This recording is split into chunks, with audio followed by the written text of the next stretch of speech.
हवाई जहाज का सफर सबसे आसान और सबसे तेज होता है, लेकिन इसमें कई बार जोखिम भी बहुत ज्यादा होता है। जरा सोचिए, अगर आप हवाई जहाज का सफर कर रहे हैं और बीच में आसमान में 24,000 फीट की ऊंचाई पर आपके जहाज की छत ही उड़ जाए तो क्या होगा। ऐसा ही कुछ मामला सामने आया है एक जहाज के साथ जिसका छत ही बीच आसमान में उड़ गया है।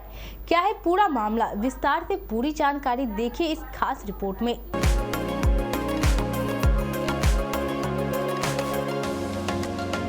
देश विदेश से विमान के इमरजेंसी लैंडिंग के बारे में तो आप लोगों ने कई खबरें सुनी और पढ़ी होंगी, जिसमें ज्यादातर विमान ठीक से लैंडिंग कर लेते हैं और सभी यात्री सुरक्षित बच जाते हैं। लेकिन कई बार आप लोगों ने विमान क्रैश की भी खबरें सुनी होंगी।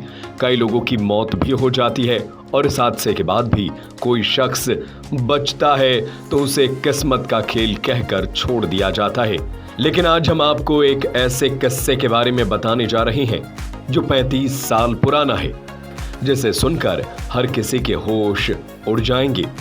दरअसल हम बात कर रहे हैं 35 साल पहले हुए एक विमान हादसे की, जिसमें पायलट समेत 95 लोग सवार थे, जिसमें एक शख्स की मौत हो गई थी और सभी यात्रियों को सुरक्षित बचा लिया गया था।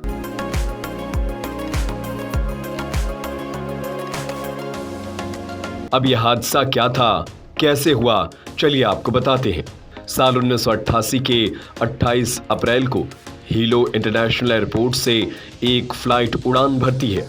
इस फ्लाइट का नंबर 243 था। ये एक बोइंग 737-200 सीरीज का विमान था, जिसे होनोलुलु पहुंचना था।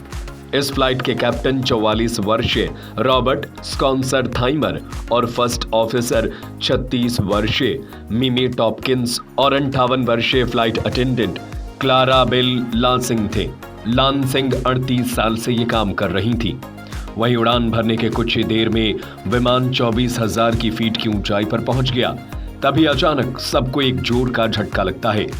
जब तक यात्री संभलते तब तक प्लेन की बॉडी, जिसे फ्यूसलेज कहा जाता है, उसका एक हिस्सा टूटकर हवा में उड़ चुका था।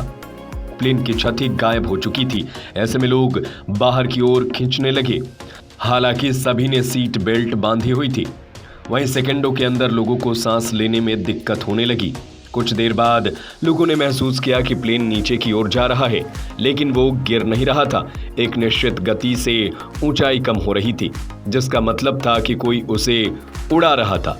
वहीं पायलट और को पायलट सही सलामत थे। उन्होंने अपना ऑक्सीजन मास्क लगाया हुआ था और किसी तरह प्लेन को कंट्रोल करने की कोशिश कर रहे थे। कुछ मिनटों बाद वो प्लेन को 10,000 फीट की ऊंचाई तक ले आए, जिससे ऑक्सीजन की समस्या सॉल्व हो गई।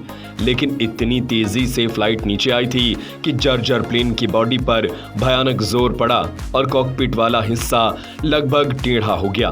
किसी भी वक्त वो बाकी प्लेन से टूटकर अलग हो सकता था। इसके बाद पायलट रॉबर्ट स्कॉन्सरथाइमर ने उड़ान की कमान अपने हाथ में ले ली और अपने को पायलट मिमी टॉपकिंस से नजदीकी हवाई अड्डे से संपर्क करने को कहा, जिसके बाद पायलट ने सबसे नजदीकी हवाई अड्डा कुहुलुई में संपर्क करने की कोशिश की, जो मावी नाम के एक द्वीप पर पड़ता था। लेकिन यहां पहुंचने के रास्ते में पहाड़ पड़ते थे और प्लेन की हालत ऐसी नहीं थी कि उसे पहाड़ों के ऊपर से ले जाया जा सके।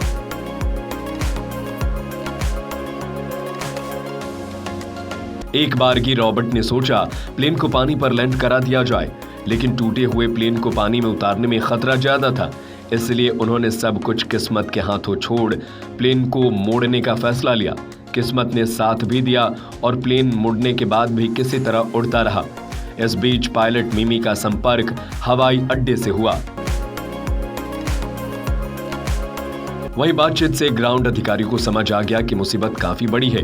उन्होंने रनवे को खाली कराया और तुरंत एम्बुलेंस के लिए फोन कर दिया। प्लेन अभी भी उड़ रहा था, लेकिन कितनी देर उड़ता रह सकता था। पायलट ने इस सवाल की आजमाइश के लिए लैंडिंग गियर चेक किया, लेकिन प्लेन के आधे से ज्यादा सिस्टम खराब हो चुके थे।